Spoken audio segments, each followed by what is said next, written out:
The House will be in order. The Chair lays before the House a communication from the Speaker. The Speaker's Rooms, Washington, D.C., June 22, 2016.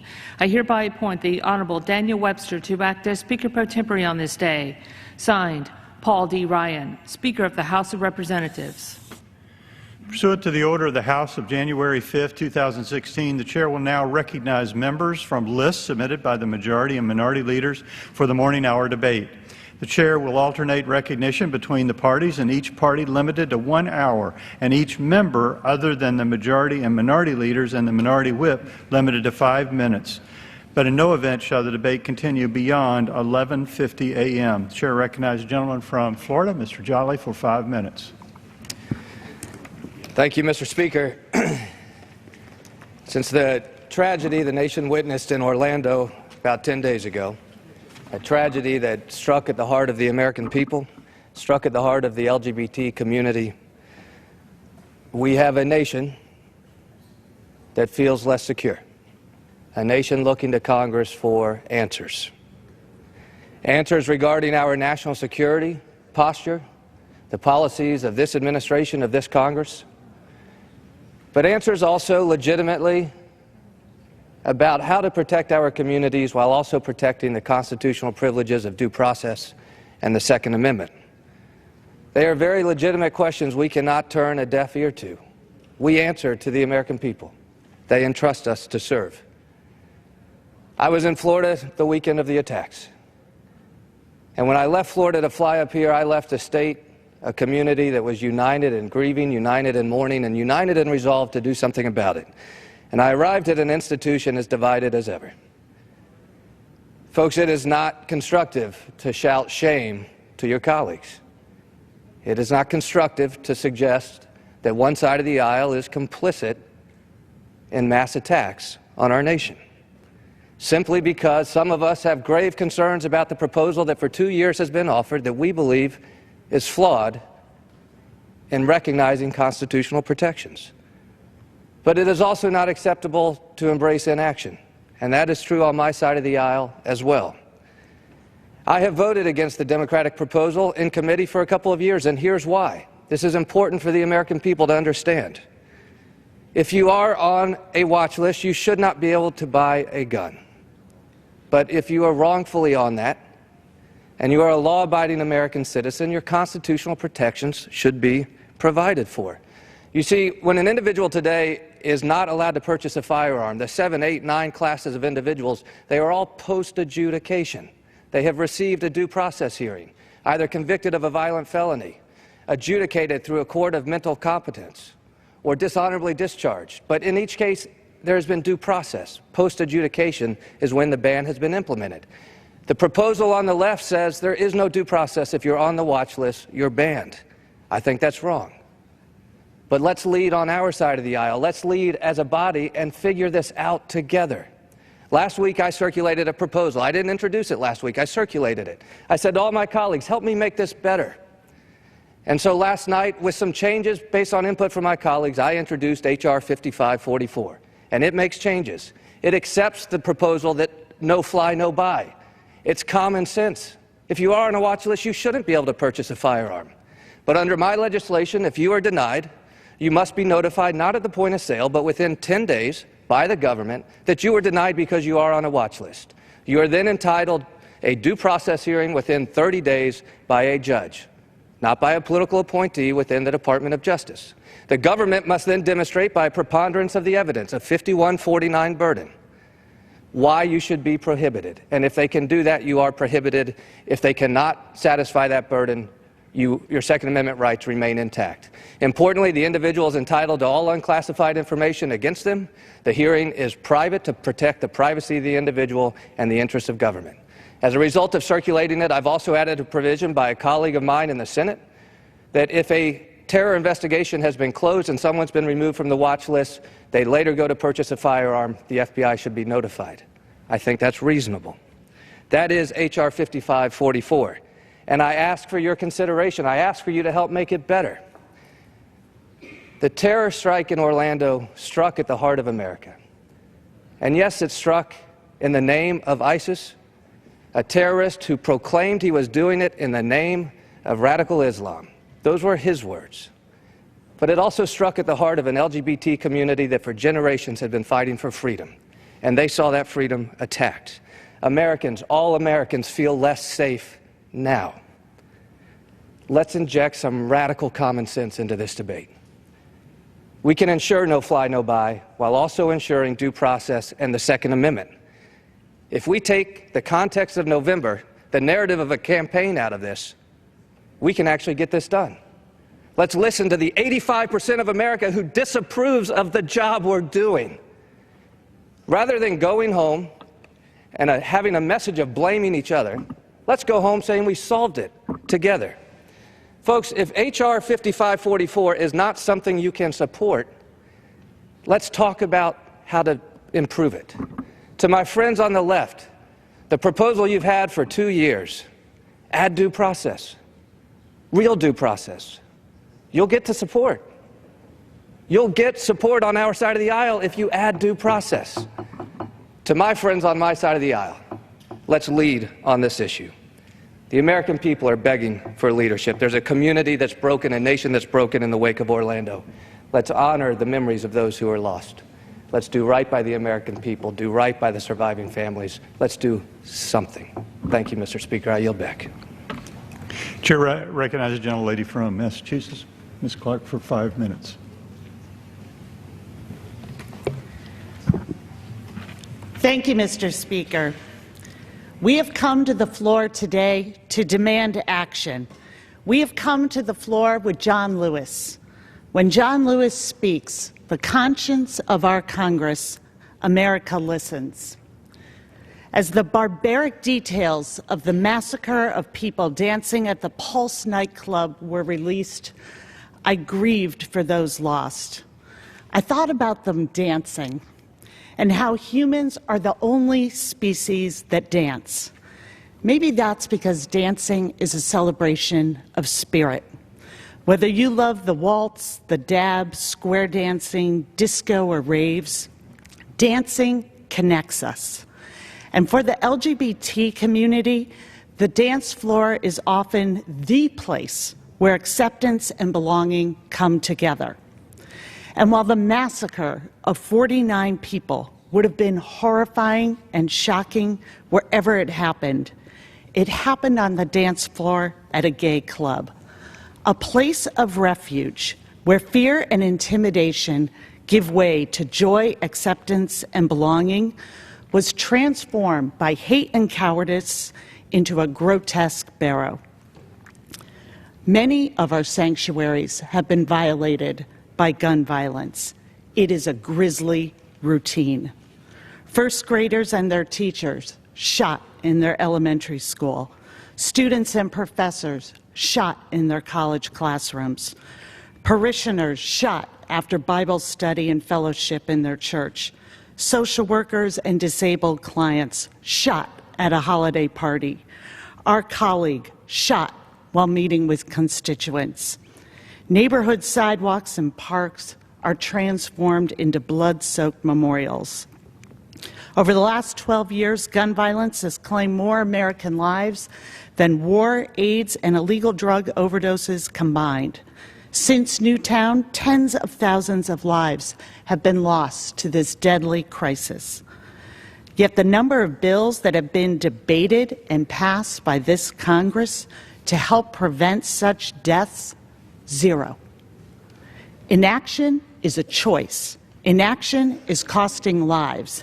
And today I am asking that this House have a vote, that we perform our basic responsibilities, not only as members of Congress, but as members of a community, and debate and vote on 2 common-sense measures to curb gun violence.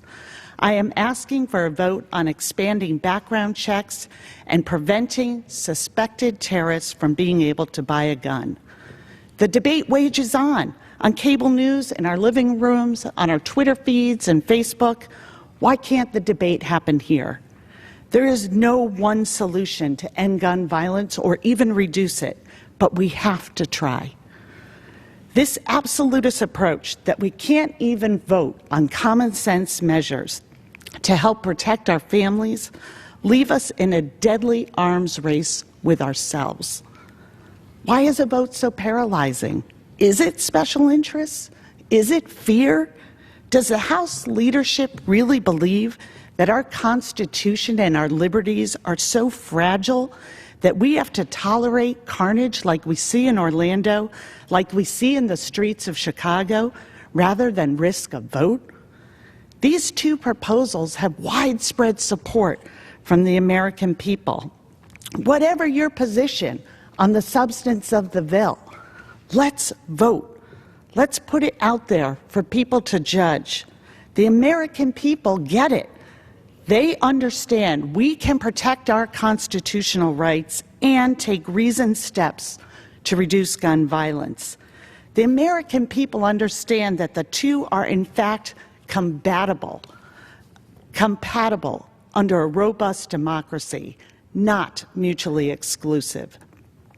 Millions of Americans at home are worried and frustrated by this Congress's silence on this deadly epidemic. Without action, moments of silence cease to honor the thousands of victims, survivors, and families that have been devastated by gun violence. Moments of silence should be where action begins. Sadly, in this Congress, it's the only action that is taken. No more silence.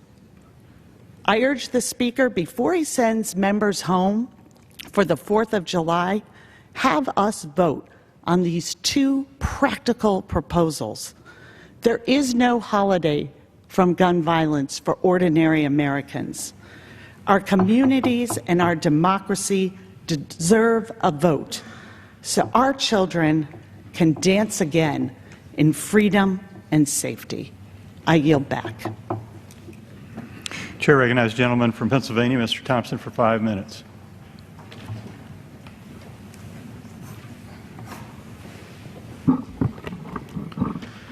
Thank you, Mr. Speaker. Mr. Speaker, thousands of Americans lose their lives every year across communities of all sizes to a terrible epidemic, and that is an epidemic of substance abuse. It steals lives, steals futures, tears apart families.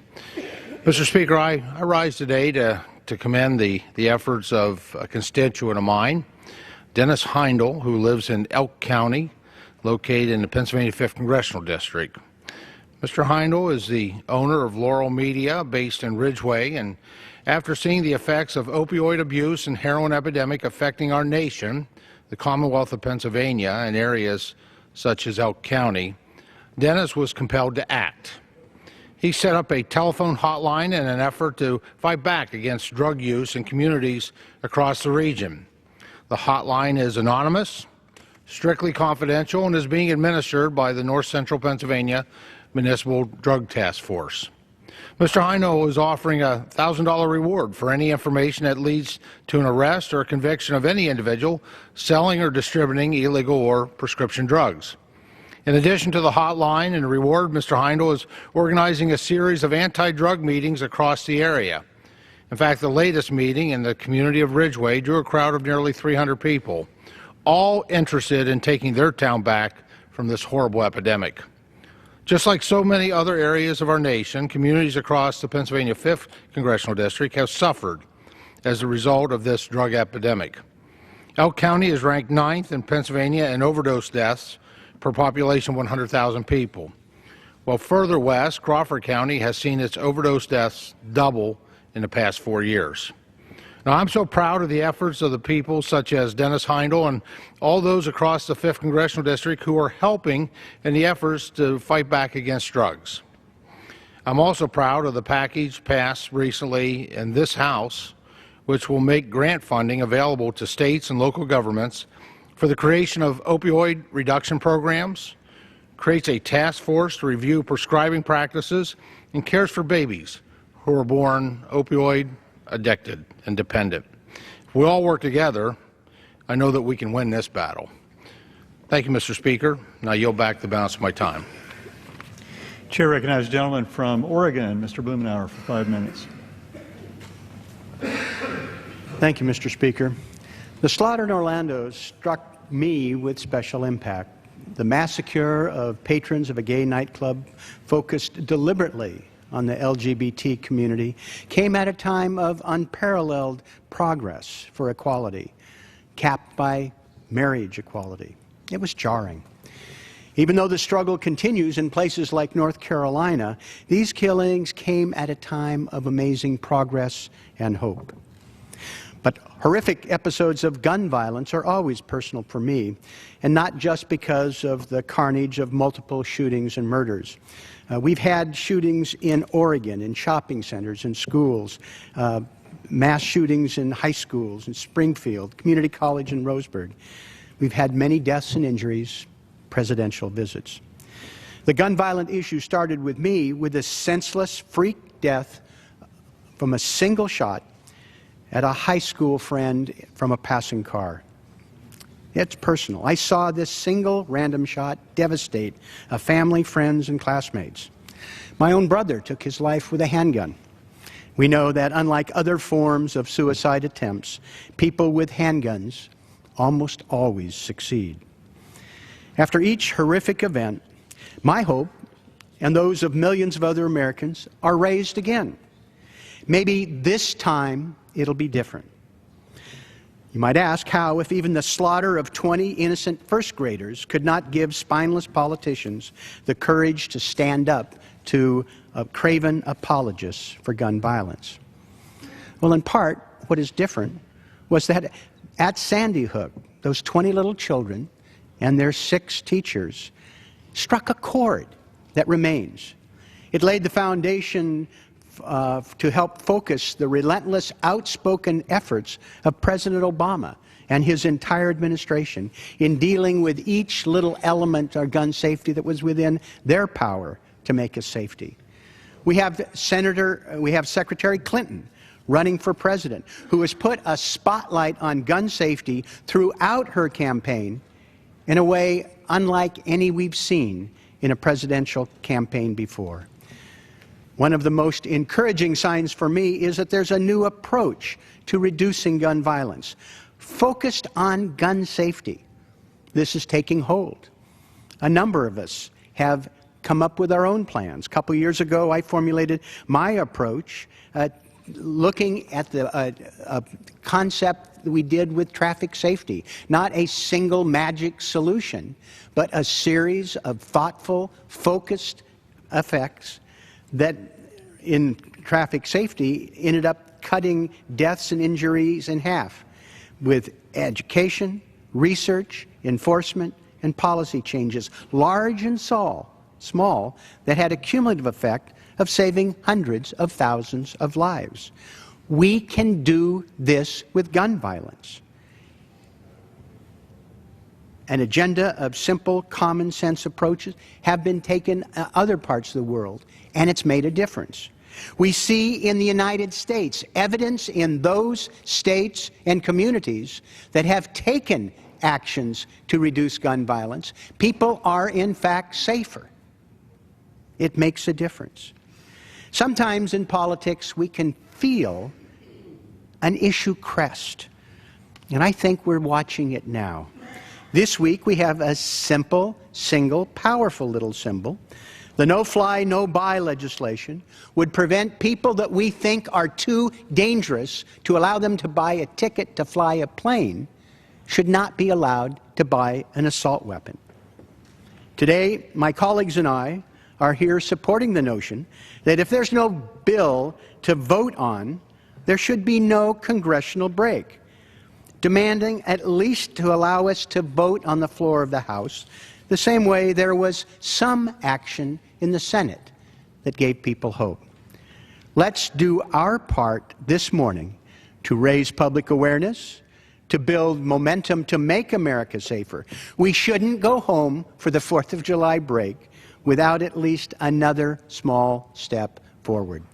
We owe it to the memory of tens of thousands who have died needlessly from gun violence, and we owe it to the tens of thousands of lives that we can save. Chair recognizes the gentlelady from Florida, Ms. Ross-Rothman, for 5 minutes. Thank you, Mr. Speaker. Mr. Speaker, the situation in Venezuela is deteriorating very quickly. In Venezuela, the people are running out of medicine, running out of food, experiencing electricity shortages. The regime cannot even provide basic goods for the people. Time is ticking, Mr. Speaker. It's not a matter of if, it's a matter of when Venezuela implodes due to the destructive policies of Nicolás Maduro. And the United States cannot sit idly by and watch this train wreck occur before our very eyes. Responsible countries in Latin America must also stand up and be a voice for those suffering in Venezuela. Last week, 15 countries from the region signed a joint statement that expressed respect for the Venezuelan Constitution and called on responsible nations to guarantee due process and human rights. This is a good first step, Mr. Speaker, and I applaud those countries, but more needs to be done. Tomorrow, the Organization of American States, the OAS, will have a meeting to discuss this crisis, and I know that there are some who are advocating for dialogue. But we have tried dialogue before, and it was unsuccessful, as Maduro kept coming up with new delays and obstacles in order to prevent a solution. We cannot allow Maduro to continue the charade of a dialogue as a stalling tactic. A referendum, Mr. Speaker, must occur this year. The people demand it. Because if it doesn't, then next year Maduro can step aside, hand over power to his vice president, and the same abusive regime continues while not addressing any of the underlying problems. And if a dialogue does occur, all sectors of the Venezuelan opposition must be at the table. That is only fair. But it cannot happen if some of them are in jail. And a precondition to any dialogue must include the release of all political prisoners. The regime could show a good faith effort by doing this, but instead it continues to go the other direction. It continues to go backwards, postponing the appeal of a political prisoner, Leopoldo Lopez, indefinitely after it was scheduled to occur just 2 days ago. With its repression, its corruption, its disastrous economic policies, the Maduro regime is running Venezuela into the ground, and it is no wonder that Venezuelans feel like they are under siege. Riots are occurring on a daily basis, and according to one recent study, 87% of Venezuelans say they don't have enough money to buy enough food. This travesty is simply unsustainable, and the regime must be held accountable to the people. Tomorrow at the OAS, I hope to see the hemisphere finally stand up for itself, stop allowing itself to be mollified by the regime's lies and stall tactics, and hold Maduro's feet to the fire. Humanitarian aid must be allowed to get through to the people, and the referendum must be held this year. Let the Venezuelan people have their say and finally put an end to this suffering. In September of last year, Mr. Speaker, I joined 19 of my colleagues in sending a bipartisan letter to Secretary Kerry and Secretary Liu urging the administration to enforce a bill that I passed with Senator Marco Rubio, the Venezuelan Defense of Human Rights and Civil Society Act, and to apply sanctions to regime officials in the Venezuelan court system in response to the unjust sentencing of Venezuelan activist Leopoldo Lopez. So I ask Obama administration officials, what justification do you have for not carrying out and implementing these sanctions for this miscarriage of justice? And what is the dollar amount of the assets seized of the 7 individuals whom you have sanctioned? The State Department has pulled some visas due to human rights violations, but I asked the State Department, can you tell us how many visas the State Department has pulled, and who are these individuals? Last week at the OAS meeting in the Dominican Republic, Secretary Kerry stated that Venezuela should follow its own constitution and hold free and fair and timely recall referendum? Does he believe or expect that it will happen this year? And lastly, Mr. Speaker, Maduro has stated that he's ready to exchange ambassadors. I think this would be a big mistake because it will look at as we are legitimizing this illegitimate Maduro regime. I hope that the State Department will not nominate someone this year to be ambassador of Venezuela, and I hope that we in the U.S. do more to help the long-suffering people of Venezuela. Thank you for the time, Mr. Speaker. Chair recognizes the gentleman from Rhode Island, Mr. Cicilline, for 5 minutes. Mr. Speaker, the horrific mass shooting that took place on June 12th at the Pulse nightclub in Orlando, Florida, is a stark reminder of the urgent responsibility that we have to reduce gun violence in this country. This monstrous attack on the LGBT community in a place of refuge and empowerment requires us to act. The shooter in Orlando used an assault rifle that is virtually identical to the ones used by mass killers in San Bernardino, Umpqua Community College, Aurora, and Sandy Hook Elementary School. That's no coincidence. Out of the 8 high-profile mass shootings that have taken place in the past year, 7 involve the use of an assault weapon. When an assault weapon is used in a mass shooting, the number of people shot increases by 153%, and the number of people killed increases by 63%. These are weapons of war that are designed to kill as many people as possible as quickly as possible. They belong on a battlefield. They don't belong in our communities. And I'll continue to fight to reinstate the assault weapons ban. But this morning, I want to use the time that I have to talk about 2 proposals that the Speaker should bring up for immediate vote: no-fly, no-buy, and universal background checks. This is really, really simple. If you're too dangerous to fly on an airplane, then you're too dangerous to buy a gun. But under the laws that we have in place today, someone who is on the FBI's terrorist watch list, too dangerous to get on a plane, can still walk into any gun store in America, pass a background check, and walk out with an assault weapon or any other gun he wants. In fact, from 2004 until 2014, more than 2,000 suspected terrorists bought firearms legally in this country. And they're going to continue doing so until we stop them. Until 9/11, bombs were the weapon of choice for terrorists looking to strike the United States. But in the 15 years since then, 95% of terror deaths that took place in the United States resulted from gunfire. It's impossible to understand that House Republicans have now voted 13 times to block the no-fly, no-buy proposal that Congressman Peter King and Congressman Mike Thompson introduced to keep guns out of the hands of terrorists in this country. Why? What are they afraid of? That we might actually stop a terrorist from passing a background check before he buys an assault rifle at Cabela's? Bring the no-fly, no-buy bill to the floor today. Let's have an up or down vote and let the American people hold us accountable for where we stand. This should be a no-brainer. More than 80% of Americans believe that we should prevent suspected terrorists from buying a gun, and more than 90% of Americans believe that a background check should be required on every firearm sale so we can keep guns out of the hands of criminals and those with such serious mental illness that possessing a gun would make them a danger to themselves or others. Bills are pending to fix our background check system and to require a background check on every gun sale. This is one of the single most important and effective steps that we can take to reduce gun violence in this country. Right now, anyone can go to a gun show or get on the internet and purchase a gun without a background check. As many as 2 out of every 5 firearm transactions today are conducted without a background check.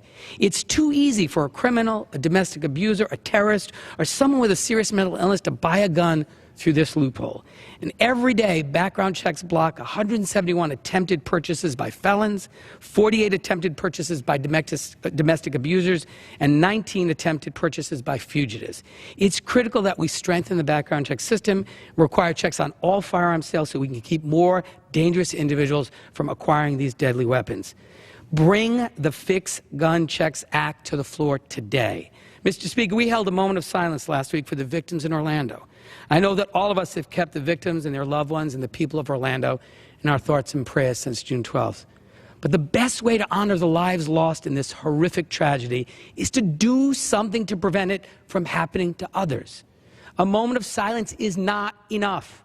We need a moment of sustained action in this chamber, and we need it today. Mr. Speaker, it will be an insult to the victims of this shooting and their families and every victim of every shooting in this country if we continue to do nothing to prevent future tragedies. Do not let this chamber adjourn until we voted on these critical issues. Bring these bills to the floor today. Nothing is more important than stopping the bloodshed and ensuring the safety and security of our constituents. And with that, I yield back. Chair recognizes the gentleman from Texas, Mr. Weber, for 5 minutes. Thank you, Mr. Speaker. Mr. Speaker, I rise today to speak in support of H-Con Res 129. To do so, let me share a story about a constituent of mine who is a Holocaust survivor from Lithuania. She was 11 years old when the German SS Nazis marched into her town and gathered her and her family up. She was separated right away from her family, and I guess fortunately for her, she did not appear Jewish to the German soldiers. So when she was asked her name, she told them it was Weber, which happens to be my name, and the way my grandfather would have pronounced it when he came over from the boat, from Germany on the boat in 1903. Anyway, the soldier thought she wasn't Jewish, so he let her go. She ran into the forest, Mr. Speaker, and she hid in barns and other places until the end of the war. She spent the years of that war hungry and frightened, but somehow managed to survive. She was liberated by the Russians at the war's end. Now, who was a young girl when she was 11 back during World War II, is now in her 90s and living in my district in her home in Galveston, Texas. Mr. Speaker, she is in need of 24-hour care to remain in her home. Unfortunately, with the cost of high providers' care running low to keep her at her home, she is unable to stay there. It doesn't look like. She lives on Social Security, but fortunately, the Claims Conference has been able to assist her through providing funding by the German government for 25 regular hours a week and some exceptional hours a week provided on her increasing health care needs.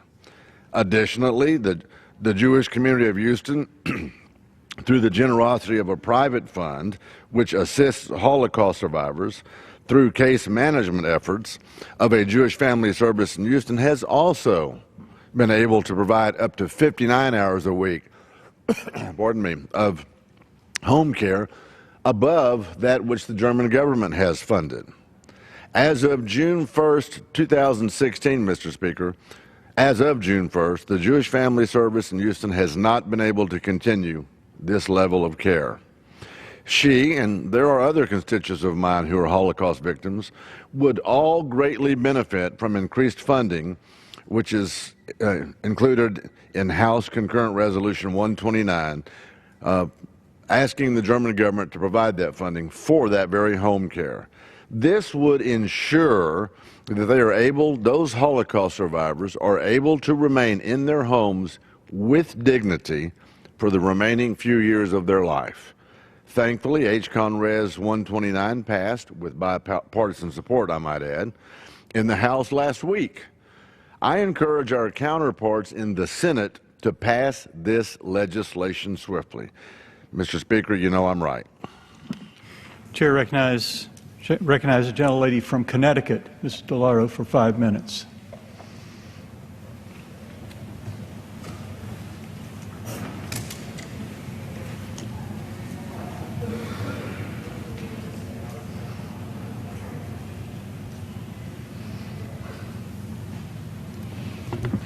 Thank you, Mr. Speaker. I am Rosa DeLauro from the state of Connecticut. I represent the 3rd Congressional District.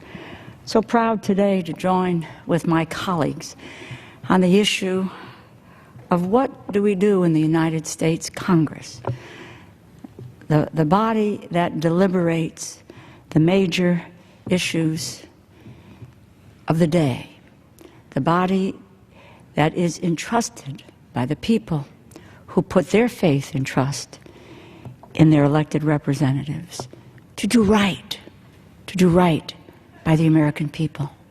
Yes, to keep them and their families safe. In Connecticut, gun homicides In 2013, we're 71. In 2014, 56. We went down. 2015, 79. Probably one of the most searing events in the United States of America was the massacre of children, of babies, in Sandy Hook.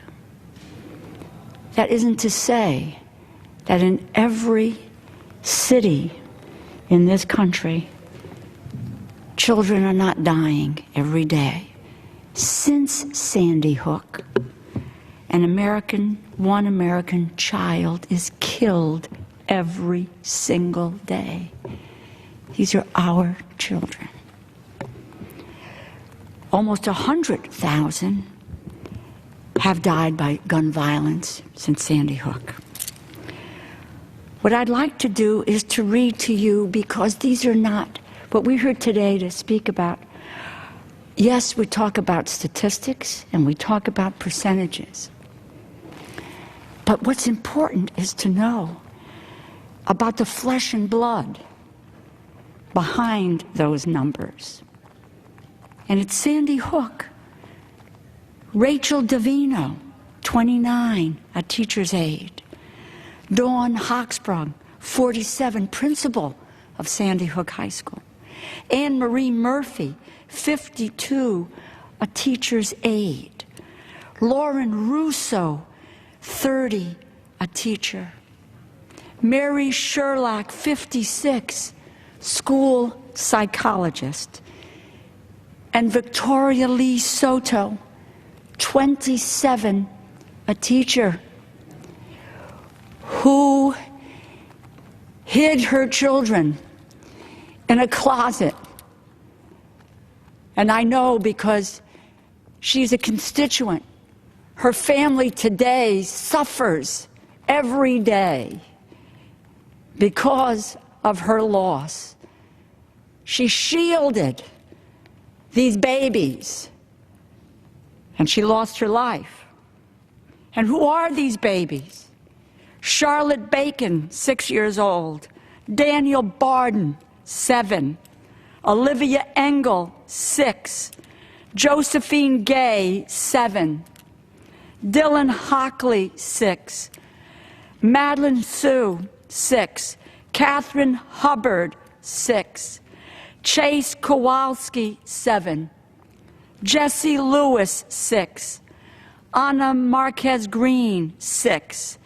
James Mattioli, 6. Grace McDonald, 7. Emily Parker, 6. Jack Pinto, 6. Noah Posner, 6. Caroline Praviti, 6.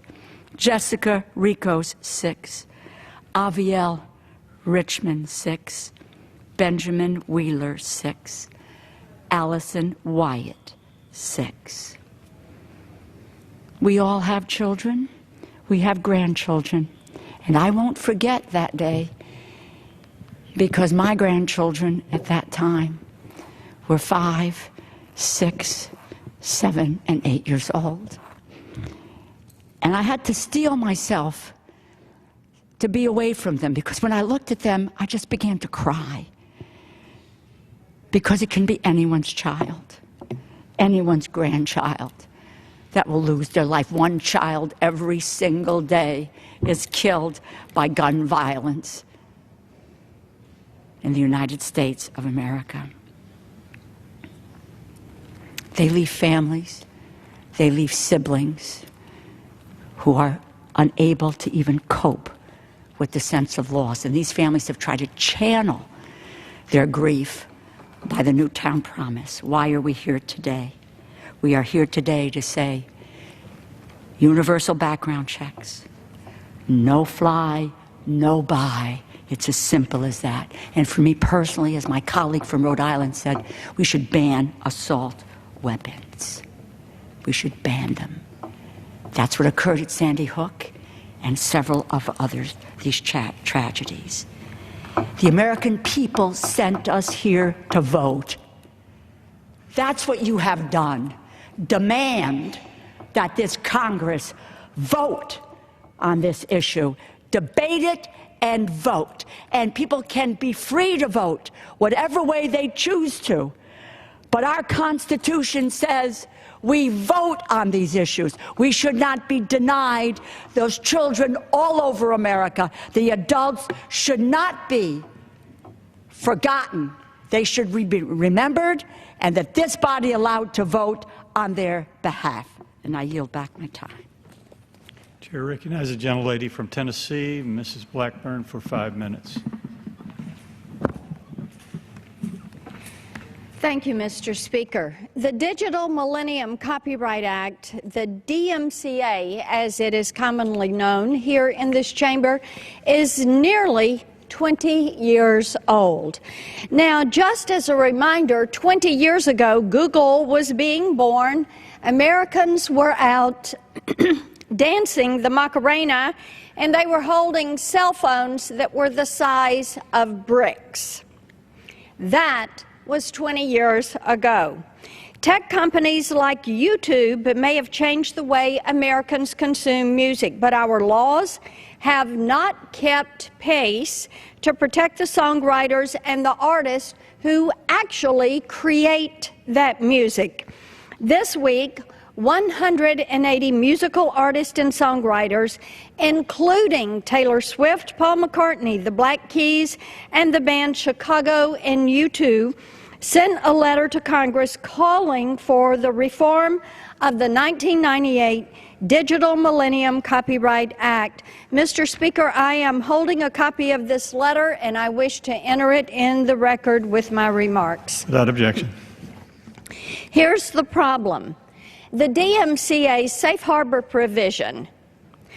What this does, YouTube has created a platform where anyone with a smartphone can access nearly any song ever recorded. Often, this content is infringed, and it does not compensate the artist who create it. The safe harbor provision immunizes YouTube from claims of copyright infringement if it removes the infringing content in a timely fashion after YouTube has been notified by an artist or a record company. With millions of songs on YouTube, it's really impossible. Grammy-winning jazz classical composer Maria Schneider has said the following about the DMCA, and I'm quoting her. The DMCA makes it my responsibility to police the entire Internet on a daily basis. As fast as I take my music down, it reappears again on the same site like an endless whack-a-mole game. This not only threatens the vitality of songwriters, but the economic contributions they make in our communities. Take my home area in Tennessee. A 2012 study shows that in Nashville itself, the music industry is a $5.5 billion asset to the economy. Looking at the entire Middle Tennessee region, it is $9.7 billion. This is a fundamental American principle. If you make something, if you create something, it belongs to you. In no other walk of life do we allow people to steal the work of others and turn a blind eye, except when it comes to songwriters and entertainers. Our friends in the tech industry who do little to nothing to see that the songwriter is protected on their platforms are the first ones to complain if one of their patents is slightly infringed upon. So I ask them, why are their creations deserving of protection, but the creations of others are not? It's unfair, and they know it. But creators are not going to keep taking it. The times they are a-changing, as Bob Dylan would say.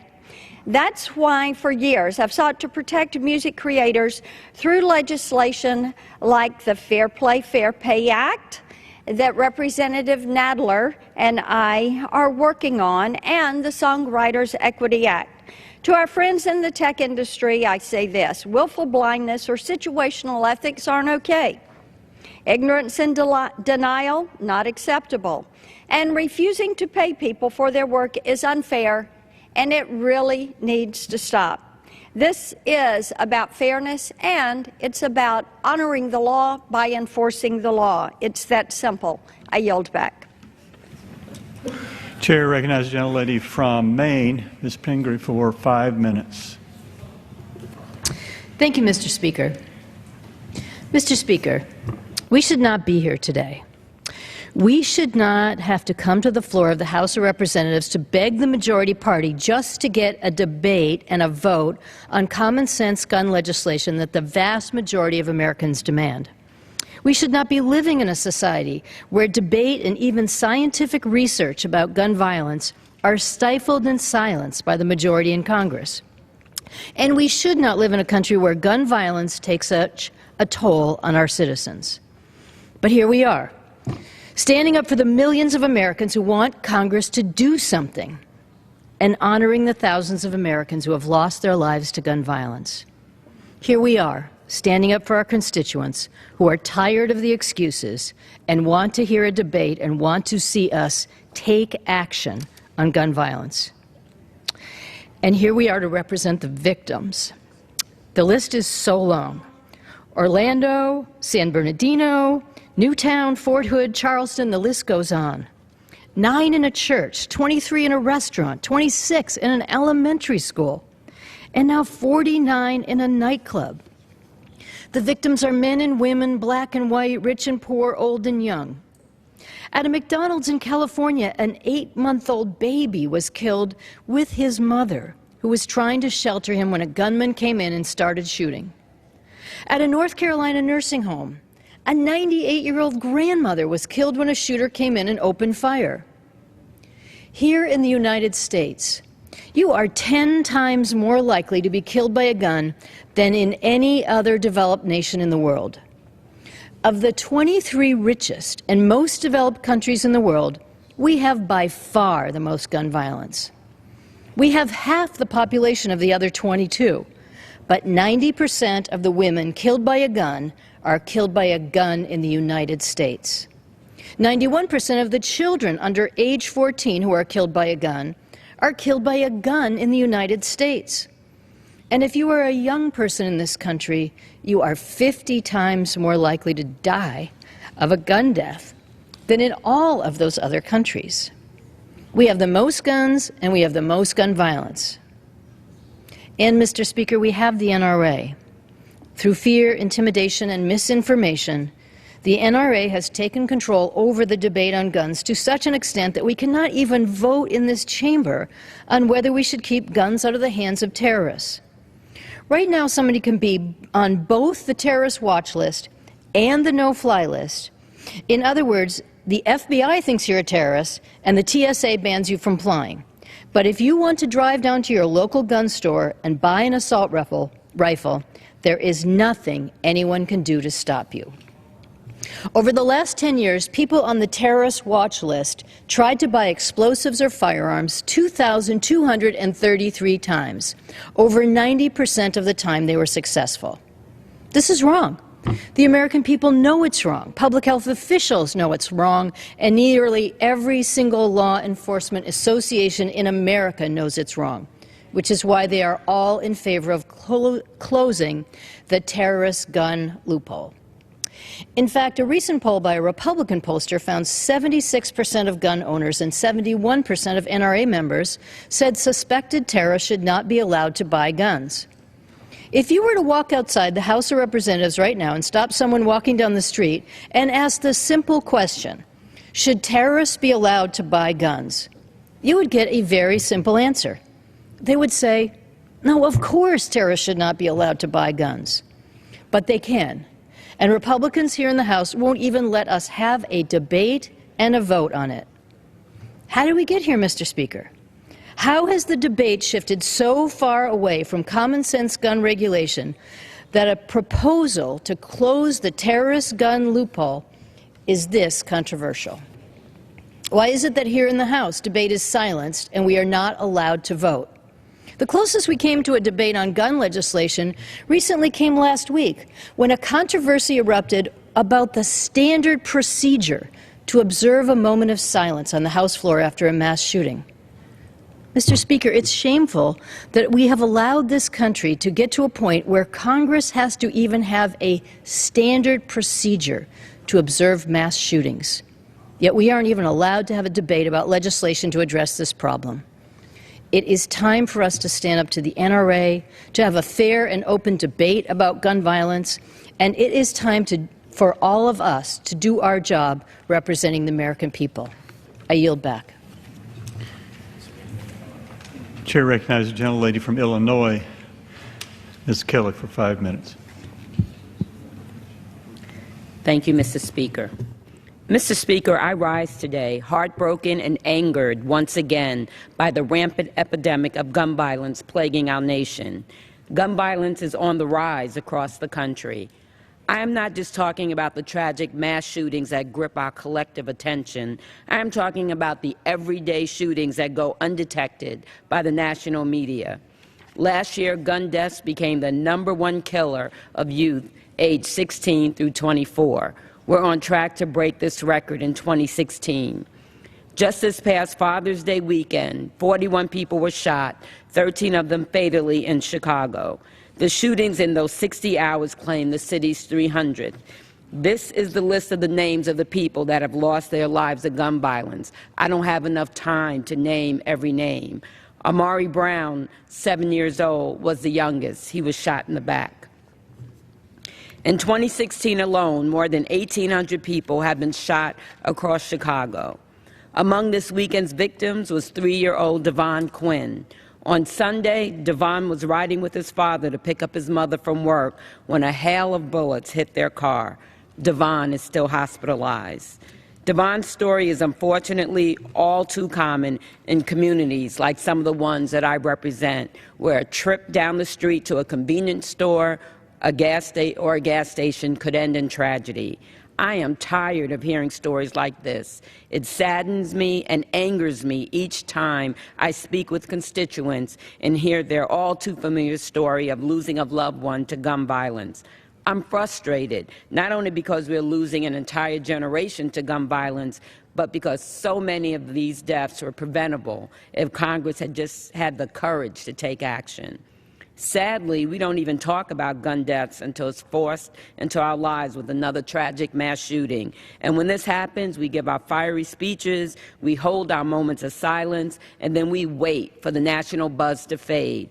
It is a shameful and disrespectful ritual that proves that Congress has little to no plans to truly honor the lives of gun violence victims.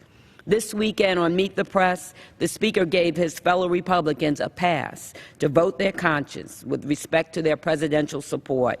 I asked the Speaker to give his colleagues a pass when it comes to voting on background checks, which 90% of Americans support. With each shooting, we're quick to say that it's a mental health problem, it's a family problem, it's a terror problem, but somehow it's never a gun problem. It's time we look at the common denominator and accept that the root of the problem is about how guns get into the hands of those seeking to do harm. Prayer and reflection brings comfort to those who mourn, but Scripture of all faiths teaches that prayer must be met by good deeds. Silence without action is deafening. The majority of the American people want greater action. They want to close the gun show and online loopholes that allow people to purchase guns without a background check. They want medical experts and their government to research this plague of gun violence for what it is, a public health crisis. They want to keep guns out of the hands of terrorists on the no-fly list. Why is it that when someone poses a credible national security threat, we ensure that they cannot fly on a plane, but they can still purchase a firearm? With each second that passes without action, we're risking another Devon Quinn, another Hadia Pendleton, another Blair Holt. We're risking another Orlando, another Sandy Hook, another Virginia Tech. So I ask my colleagues, just who exactly has to die and how many before we finally put an end to this? Just how many birthdays, Father's Days, Mother's Days must go uncelebrated? How many would-be graduations must pass? How many empty chairs at a kitchen table must there be before we show courage, and say enough, and take action to pass measures that keep us safe. Instead of going on with our silence, it's deafening. Bring these bills to the floor, and I yield back. Chair recognizes the gentlelady from the Virgin Islands, Ms. Plaskett, for 5 minutes.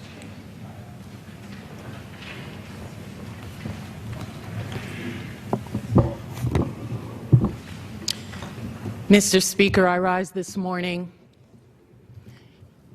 in solidarity with my colleagues about the mass shootings that are going on in our country. The Orlando mass shooting has been another demonstration of an ongoing, for some Americans, daily violence and daily nightmare, gun violence in our country. Now, we all know that there's a systemic problem for many in our communities of lack of opportunities. Lack of education, lack of adequate after-school summer programs, job training, lack of expansion of economic opportunities. But we know measures to increase funding for these programs that will help will never reach this floor. But we know also that now that the Republicans refuse to take up other measures as well. What they can address right now, right here, is expanded background checks, prevention of gun sales to those on a no-fly list, a ban on assault weapons. Now, I grew up fishing, hunting with my dad, and I passed that on to my children. So owning a gun is not something that I believe should not happen, but I know that it's not an absolute right. As the granddaughter of a police commissioner, the daughter of a New York City cop, a former Bronx prosecutor and a Justice Department official, the war on crime, the war on these mass shootings and destruction would be well served by voting on expanded background checks, prevention of gun sales to those on the no-fly list, and a ban on assault weapons. On the small islands that I represent, the U.S. Virgin Islands, there have been over 300 gun-related deaths over the last 5 years. Now, with a place with a population of 100,000, to have 300 gun-related deaths in 3 years, that accounts for a murder rate, a death per capita that is several times the national average. Now, much of this is through a lack of opportunity, but also, and absolutely, the influx of illegal assault weapons, high-caliber weapons of mass murder that come into the market. Those, coupled in our instance with drug trade, have left our community in fear and mourning for our young. Last year alone, there were twice as many gun deaths per capita in the Virgin Islands than there were in most American cities that we could traditionally think of as having high gun rate. Who were the victims of the destruction just this year in the Virgin Islands? And I'm going to name them because we never hear names like this. We have our moments of silence for the large groupings, but the day-to-day individuals that die. January 9th, 2 unnamed males. January 20th, Stefan Coleman and Heidi Mills. January 21st, Tashawn Samuels, 24. February 2nd, Warren Encarnacion, 30. March 5th, Evan Ezekiel Joseph, 38. March 8th, Conrad Phipps, 30. March 22nd, Keshawn Fleming, 23.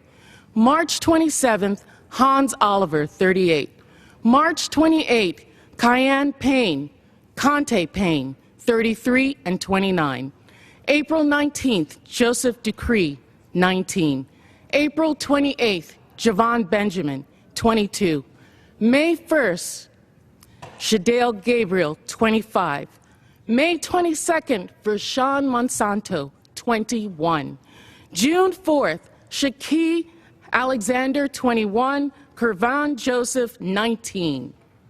June 22nd, Johannia Atkins, 22. Jafari Samuel, 34. June 20th, Devon Freeman, 42. The blood of these victims speak to me. I hope, Mr. Speaker, it speaks to you. Bring the bills to the floor, vote it up or vote it down, but do your job. Chair recognizes the gentleman from Massachusetts, Mr. Capiano. 5 minutes. Thank you, Mr. Speaker. Mr. Speaker, pretty much everything has been said to many extents, except I think, obviously, the leadership is still not hearing us. And it's not just us people are saying this. Everyone has seen the polls. Everyone knows the reality that in the last couple of weeks, 90% of the American people want us to do very simple things. No fly, no buy, and closing gaping, not small, but gaping loopholes in the background check. Now, I, like some of my colleagues, I personally would go further. My constituents would support that. There are many things we could be doing, but we're not asking for those things because we know that's a difficult lift in the House of Representatives. But I represent the same number of people as every other member here, about 750,000 people. And when 90% of those constituents in every district wants us to take simple, direct action, I think it's a dereliction of duty and responsibility and our oath to ignore that, unless there is some moral reason for us to disagree with our constituents. And on this issue, I can't believe anyone has a moral disagreement with this. Everyone's talking about Orlando, and that's obviously the most important, most compelling one. But since the Orlando shooting, in the last 10 days, in America, there have been 77 people, at least, killed with guns. At least. And I say that because many of these things get minimal reporting. Why? Because all of us are used to turning on the local news in every corner of this country every single night and seeing another act of violence, almost always committed with a gun, across America. It's not an urban problem or a rural problem. It's across the country. And we've become a little desensitized to it because it happens all the time. Once in a while, we'll get an Orlando tragedy or a Sandy Hook tragedy, and we'll all jump up and down and say how upset we are. But as has been pointed out many times, we don't seem to get all that upset when 2 or 3 people get shot in the middle of some other place. Sometimes we think, well, it's probably just gang violence. It's just one gang member shooting another gang member. Maybe they deserve it. America's better off. How do you say that when there's a 3-year-old who gets shot? Or a 7-year-old? How dare you say that? Or a woman walking down the street, or people literally just sitting in their homes innocently. And people say that some of the proposals that have been made wouldn't have stopped Orlando, or wouldn't have stopped Sandy Hook, or wouldn't have stopped something else. And you know what? Maybe they're right. I don't know. But I've never in my life, either politically or personally, used the excuse that because I can't do everything, that therefore I should do nothing. That is nothing more than a lame excuse. If we can save the life of one person by taking simple actions that everybody seems to agree with. If you can't fly, you can't buy a gun. Close the loopholes in background checks. No one has a problem with background checks. Most Americans don't know there are loopholes. And I don't mean little ones. I mean gaping ones. As you heard earlier, about 40% of the guns sold in this country are not subject to background checks. That's not a loophole. That's a gaping loophole. In that last 10 days, 239 Americans have been injured with guns. Now, some say, well, it's in home defense. It's accidental shootings, and that's true. Some of them are. All this stuff is available to anybody who wants to take 5 minutes and do a simple internet search like I did. There are dozens of reputable websites that have this information. One of them, the Gun Violence Archive. Simple statistics, not advocating, statistics. In 2015, the last calendar year, they list 13,433 deaths by gun. That's 36.8 per day. And this year, we're on pace to exceed that. Of that, 2 children under the age of 11 per day were shot. 2 per day. Yes, about 10% of the incidents were home invasions, defensive use, and accidental shooting, which is why none of us are trying to impede law-abiding American citizens from owning a gun. But that leaves 90% of the gun activity outside that. For us to not take action, in my opinion, is indefensible. In 18 years, I have never participated in this morning hour discussion. I haven't done it because I find most of this, more often than not, somebody's reason to make a political statement. And I guess on some levels that's what I'm doing right now. But on occasion, things get to the point where we as a group have to stand up. That we individually have to stand up and demand what is the simplest action imaginable. If you're too dangerous to fly, you're too dangerous to buy. The simplest action, put it on the floor. I would respect someone for coming up and voting no. I would disagree, but at least they wouldn't be able to hide behind their own political rhetoric that somehow people like me are trying to pull guns away from them. The truth is, it's a simple action. And I will tell you, as a House member, I'm a bit embarrassed that the Senate was at least able to put it on the floor. At least they will have to answer to their constituents. Gentleman's time's expired. I understand that, Mr. Speaker. This issue has not expired, and this issue will not go away, and this issue will not be the end of this debate today or tomorrow until we get a vote on these simple issues and do something to protect the children of America. Thank you, Mr. Speaker.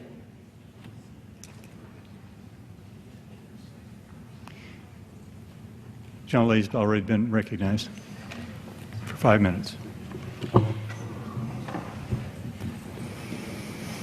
Over last Father's Day weekend, 13 people were killed with guns in Chicago, my hometown. Another 46 were injured, and one of those critically injured was 3-year-old Devin Quinn. Devin and his father were sitting in their green van when someone pulled up and started firing shots into a crowd of people. Devin was hit in the right shoulder by a bullet as he sat in his car. He was not the target, and he was another innocent victim in the terrible year of gun violence. A 17-year-old boy was walking down 46th Street, and he was mowed down by an assault weapon. According to the Chicago Tribune, about 1,800 people have been shot in Chicago this year. Over 200 of them have died from guns. When shooting becomes so commonplace, we risk forgetting how traumatic each one is for the people involved. I recently received a letter from Kiara, a high school senior in my district, and she wrote, quote, "Talking on the phone with a good friend a few nights ago, I heard the disturbing noise of gunshots. Feelings of fear overwhelmed me as my friend was talking, and he was walking home from the train station after a long day at work. Almost immediately, communication broke.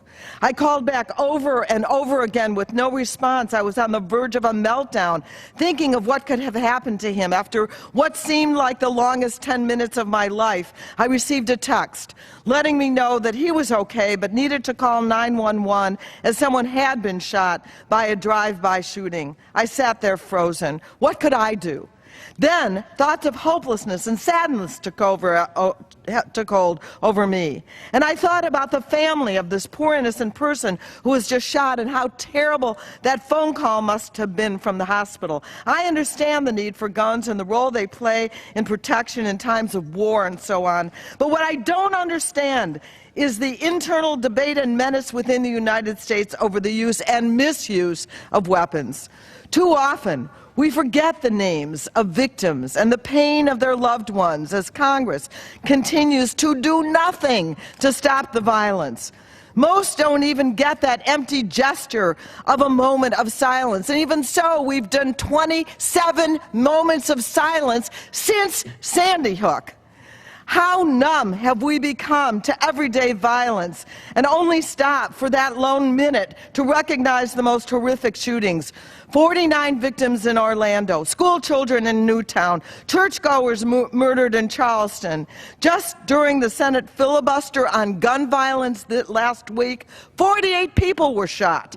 As the mass shootings got worse and worse, we can't let these daily shootings fade into the background of America. We must. I know that my constituents feel frustrated and ignored when Congress responds to each of these tragedies with inaction. Angela wrote to me from the Rogers Park neighborhood of Chicago, where I grew up. Quote, "I am writing to you as a frustrated and saddened constituent who's tired of watching innocent people die because the NRA holds our congresspeople hostage.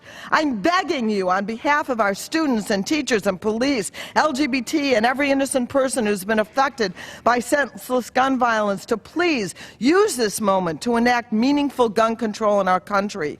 We've had decades of complacency from our government on this issue. It's no longer excusable, particularly for someone representing Chicago. You know where these legally purchased guns end up, and that hundreds of our children and families pay the price for what selfish maniacs claim is their personal freedom," unquote. And I have many more letters like those calling on those of us in Congress to do our job and reduce gun violence in our country.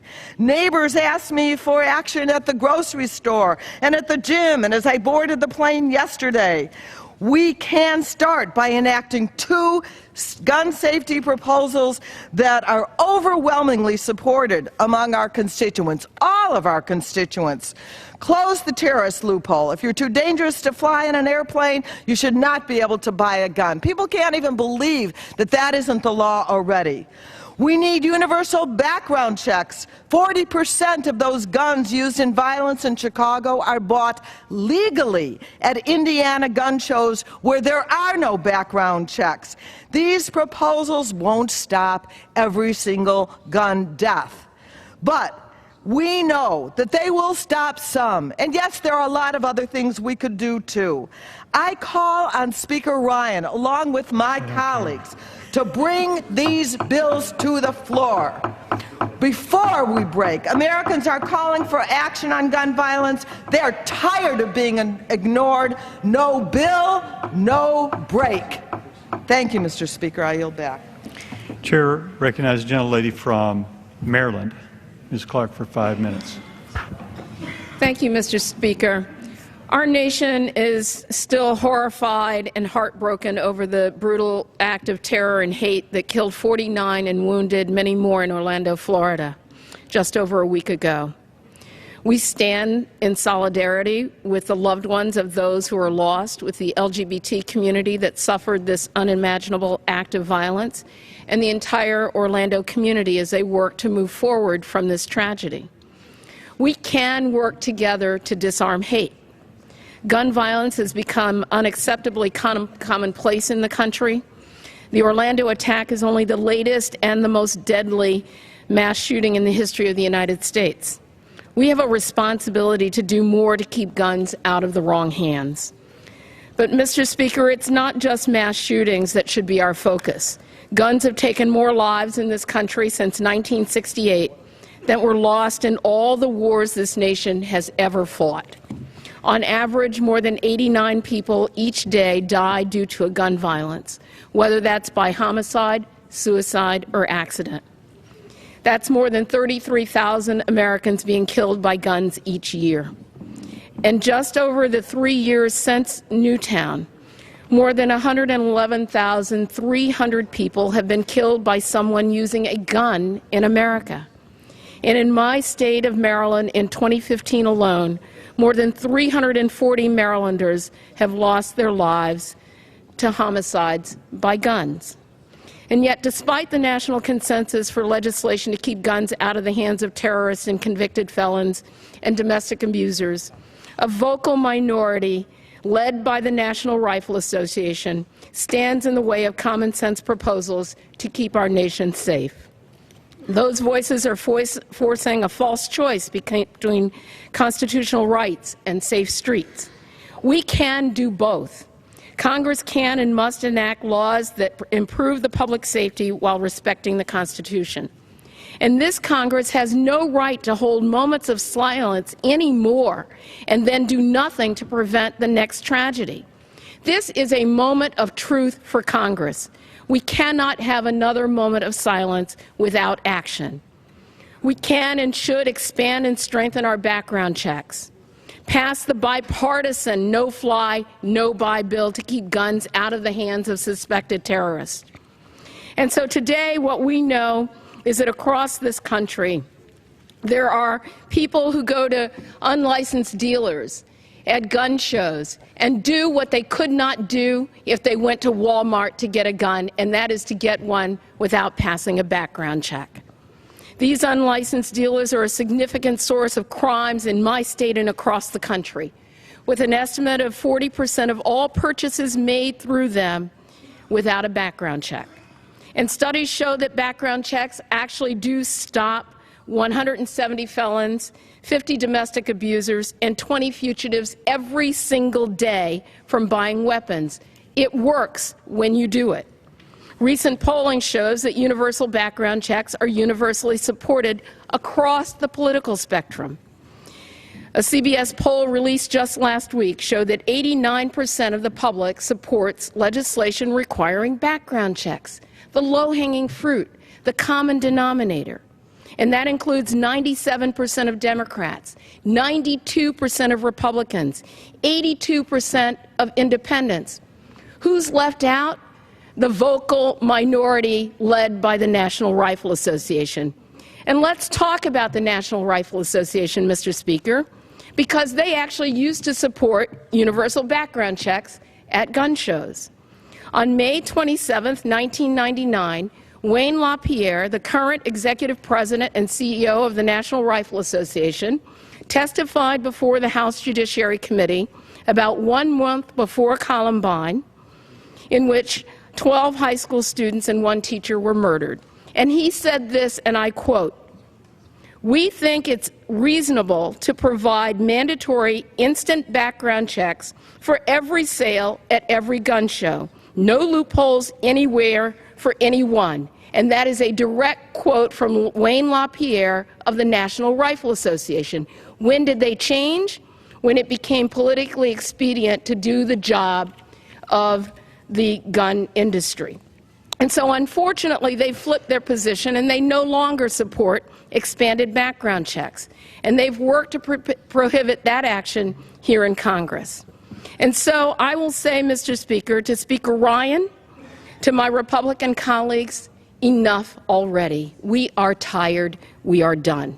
It is past time for the Congress to listen to the American public instead of to the National Rifle Association, to listen to the overwhelming number of Democrats and Republicans and independents, and to take guns out of the hands of terrorists, convicted felons, and those who would do harm to others. No bill, no break. It's time to disarm hate. Chair recognizes the gentleman from Georgia, Mr. Lewis, for 5 minutes.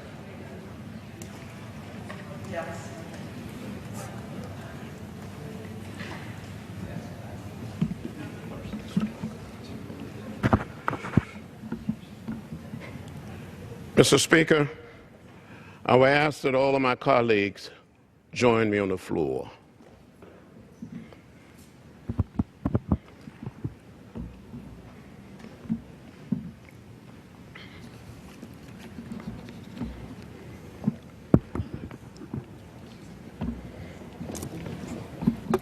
The link's going to stay there.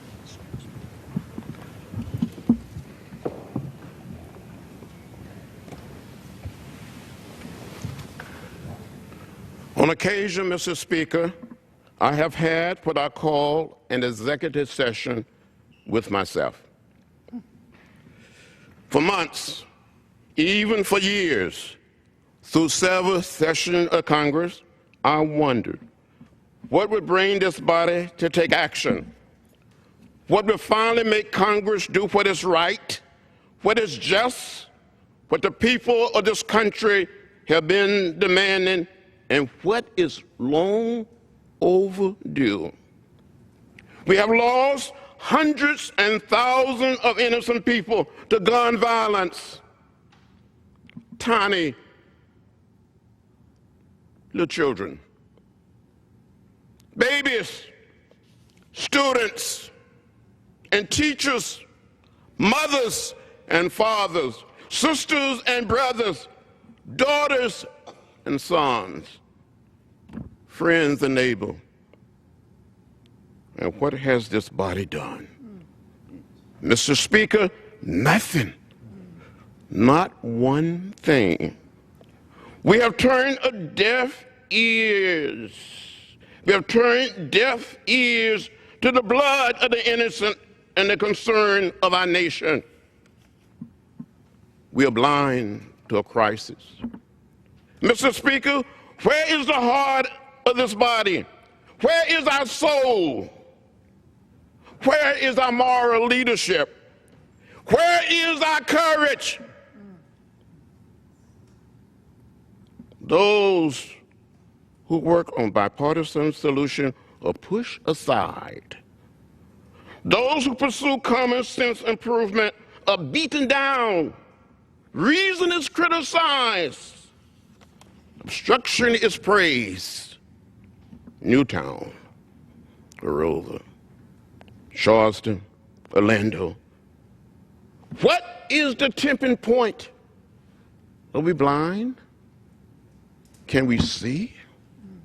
How many more mothers, how many more fathers need to shed tears of grief before we do something? We were elected to lead, Mr. Speaker. We must be headlights and not taillights. We cannot continue to stick our heads in the sand and ignore the reality of mass gun violence in our nation. Deadly mass shootings are becoming more and more frequent. Mr. Speaker, this is a fight. It is not an opinion. We must remove the blinders. The time for silence and patience is long gone. We are calling on the leadership of the House to bring common sense gun control legislation to the House floor. Give us a vote. Let us vote. We came here to do our job. We came here to work. The American people demand an action. Do we have the courage?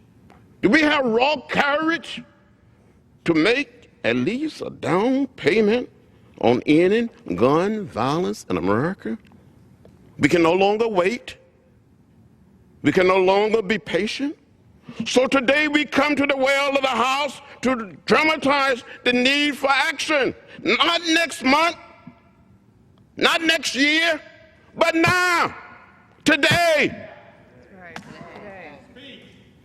Sometimes you have to do something out of the ordinary. Sometimes you have to make a way out of no way. We have been too quiet for too long. There comes a time when you have to say something, when you have to make a little noise. That's right. When you have to move your feet. This is the time. Now is the time to get in the way. The time to act is now. We will be silent. No more. The time for silence is over. Thank you, Mr. Speaker. Chair recognizes the gentleman from Connecticut, Mr. Larson, for 2 minutes. Thank you, Mr. Speaker, and thank my colleagues and for all of America that's listening. You just heard the soul of the United States Congress speak. The soul of this nation cries out for a vote. We are gathered here on this floor today to accomplish a single goal. We ask our colleagues, our colleague from Georgia stood on that side to appeal to the better angels on that side of the aisle to provide us with the simple dignity that every American is calling for, a vote. And with that, I yield back to my colleague from Georgia. Thank you, Mr. Lawson. My friend, my brother, for yielding. Now is the time for us to find a way to dramatize it, to make it real. We have to occupy the floor of the House until there's action. Rise up, Democrats. Rise up, Americans. This cannot stand. We will occupy this floor. We will no longer be denied a right to vote. I yield to our majority whip and leader. We sit down. Gentleman's time has expired. Pursuant to Clause So we can 12 stand- paren A of Rule 1,